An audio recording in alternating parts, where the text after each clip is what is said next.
Okay. Chef, introduce muna yourself to us. Although alam namin na marami na nakakilala sa'yo. Okay, I'm Eliakim Labang, single. Okay, nagtapos ako sa US.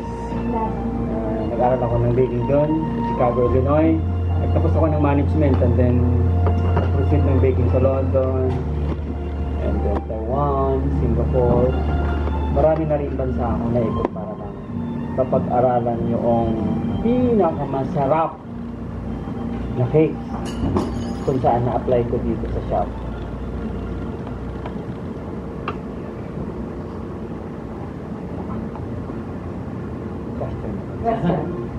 Chef, how was it after yung declaration mo sa UF? Ano lang, itong pangalan na. Okay, sad kasi maraming nagbabas sa akin, and then happy kasi nakilala yung shop. Kumbaga, kung wala sila, hindi ko kayo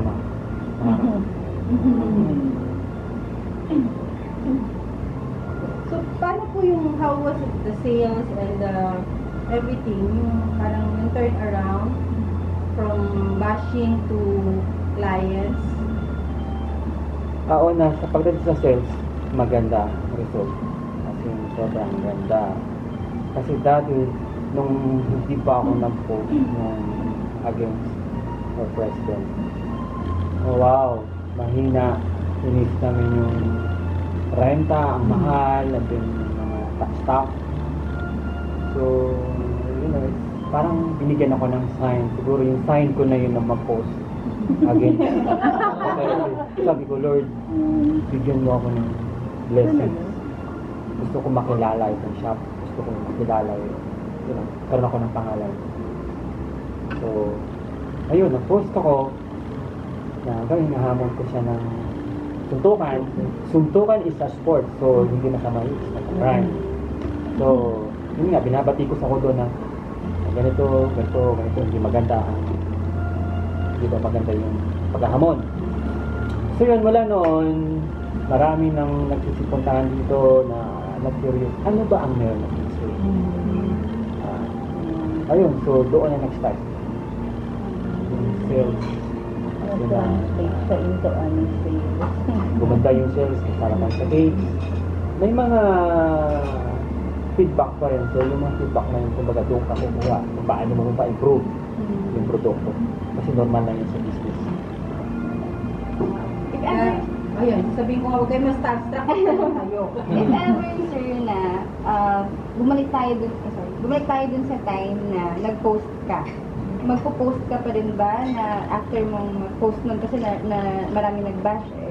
So, sa tingin mo ngayon, magpo-post ka pa ba if ever? Or Hindi na kasi nag-apologize na rin ako. If mga babalik ang tayo, uulitin mo pa ba? Hindi nyo ba? Kung kakaganda sa business ko na, gagawin ko. good or bad promotion? Siya parang bestseller, yung pinaka-masarap mong ginagawang cake. Ito alam namin masarap lahat. Sa akin yung moist chocolate cake.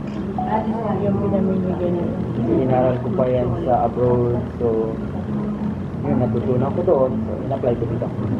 So, meron akong bago ngayon na tinatawag ng mangguloko na parang magpinsan, kumbaga magpinsan doon sa competitor ko. So, yes. So, chef, yung po bang mga recipe ng cake, talagang sarili niyo pong parang invent? Sarili ko, gumawa ako ng sarili ko formula. Paano niyo po nire-research yung parang ano rin kayo sa ibang bansa? Nag-search ako sa Japan, sa Taiwan, Singapore. Halos naikot ko na yung siguro bandang Arab country ko lang ang pinapuntahan. Kasi mahina. Bakit po cake this yung naging specialty? Kasi bata pa ako, naalala ko nung grade 1 ako. Pag walang cake, walang bread, dala yung mom ko galing work niya, nagwawala ako kasi naglalayas ako. So, nung nagkaroon ako ng sabi ko, magkakaroon ako Sunday ng bake shop. So, bakery at Manila. So, ito na. Pero nagluluto rin tayo ng other dishes. Nagluluto naman ako. Focus lang tayo sa... Focus ako. So, kailan pa start yung bake shop dito sa Pinosmore? Nag-start siya last year, January 1. Oh no, correction, June 1. Nag-anniversary kami. Bagong-bago pa nga talaga yun. And who would you say are your inspirations locally or yun nga sa mga dishes mo kaya sa pagbe-bake? Sino yung mga parang mga kilalang chef na parang inspiration mo, mga idol mo sa pagluluto at pagbe-bake?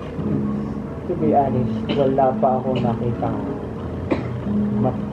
hindi sa pagmamataas, wala akong nakitang pang mas kalibin ko. Kasi siguro gawa ng sa abroad ako nag-aral. So, kumbaga yung gawa ko, parang wala pang kapareho. Kung mabigat po yung chocolate cake Wala pang kalibin. Doon po sa cakes na binibigay natin sa yung isang slice, how much po siya? Nagkakahalaga ng 130 yen. 130. Kasi yung regular price namin sa slice dito sa shop, 110, malit na ng konti. Pero yung malaki yung mabigat. Okay. So magbibigay po tayo first and 15th of the month. Opo. 100 po ba? Opo. Okay. So kung pumunta man or hindi, yung 100 na yon, parang kumbaga charged as 100 times 130, 13,000 worth of cakes na yun. Okay. Ano po yung name ng chocolate cake natin? Chocolate cake. As in moist chocolate cake. Usual naman yun.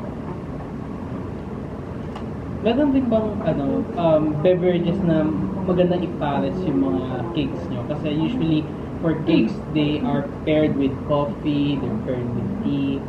Naisipan nyo rin ba na nagkaroon ng ganong magandang combination? Actually, ang dark chocolates is para sa lahat ng drinks na Okay. So, may bili na lang sila kung ayaw nilang may partner na ganito. So, para rin all in one. So as of now, yung moist chocolate cake would be the flagship Opo. ng game. And so in terms of actually medyo na-curious ako dun sa very odd combination sa mga dishes na hindi siya unusual pero very very masarap. I believe maraming experiments ang ginawa mo in terms of doing that. And how was the process? Parang, is it, discover mo na lang ba? Or parang, you have something in mind, then you try to perfect it? Kasi ako, bata pa ako sa larangan ng baking. Sabi ko, pag nag-mix ako na, halimbawa, itong cake na to, pag hindi ako kontento, nag-aaral, hindi ako matutulog. Naaral ko. Kumbaga, maraming waste. So, gagastos ka sa isang recipe, gagastos ka siguro ng mababa lang sa tuloy ko ng ingredients. Hanggang sa ma-perfect na yun. Kasi, isi-serve mo sa masa, isi-serve mo sa pag-kumintuhan ka na maganda. Hindi parang, pag nakumintuhan ako, na-stress ako. Nagigit ang ulo ko, sabi ko, come on, sige, gagawa ko ng paraan para mapa-improve to. Kasi normal lang talaga may mga komento. Doon ka kukuha kung paano mo ma-improve. Mas maganda ngayon may nagkukomento lagi. Diba, try. Okay, ayusin ko to para maayos lang. So far po, ano pa pong latest offering niya when it comes to sa mga pastries niya? Sa ngayon, ang pinaka-latest namin yung Mango Loco. Napa-improve at pinapa-improve. So, maglalabas kami next month ng bagong recipe na naman ng cake. Yung pagka wala dito. Pero may mga plans na po ba for expansion since very in demand kayo ngayon? Maraming offers sa Dubai. May nag-offer sa Dubai na isang pinakamayaman na Arabo doon. So, nag-uusap pa kami busy na kasi ako. Ah. So, sa Davao, merong isang pinakamayaman sa Davao na business is business. Pero you're open naman with that na. Actually, inaayos yan. May namamagitan para Okay. imitas, no? Hopefully dito po, no? O, dito po. Parang yung sun lang ata muna ako na basto. Basta yun. Oy.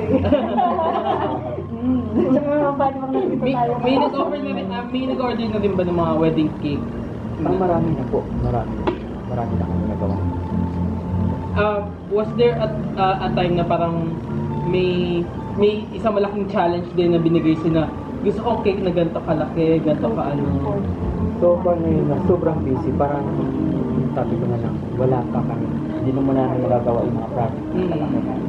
Kasi ang dami kong busy kasi gusto ko kasi pag ganun ako gagawa. Kasi sensitive yung mga ganun. So all of the cakes talagang dapat may supervision. Oo. So as of now, are you also trying to make your another experiment ba? Are you working on something? Nag-isip ako at meron na rin naka-line na ito naman yung gusto ko yung best seller yung chocolate cake na talagang mas taas pa. Oh. Kasi hindi lahat ng mga tao is chocolate. Kasawa din. Chips cake, chocolate ko. Ano ba yun?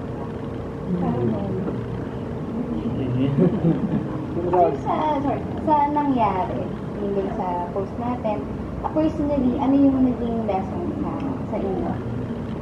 Not just for the listeners. Okay, think before you think.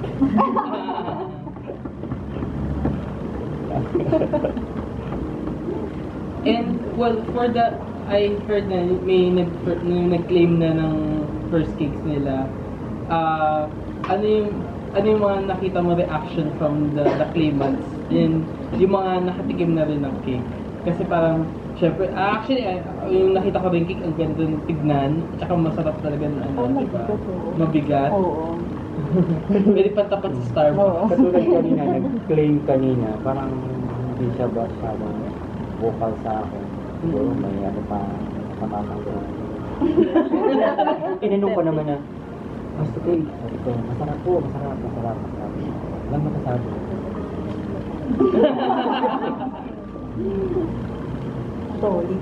And let's say, out of the kitchen, how are you? Parang hindi naman buong buhay mo, puro cake ka, baking. What's the typical day hour chef? Sa labas ko. Ayun, single. Single. Then, wala. Cowboy, ganun lang. Humble, parang sabi nila.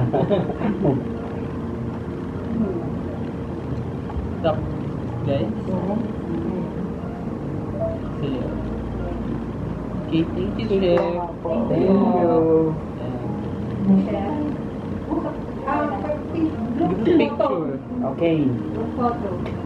Sino mag-picture? Sino tawag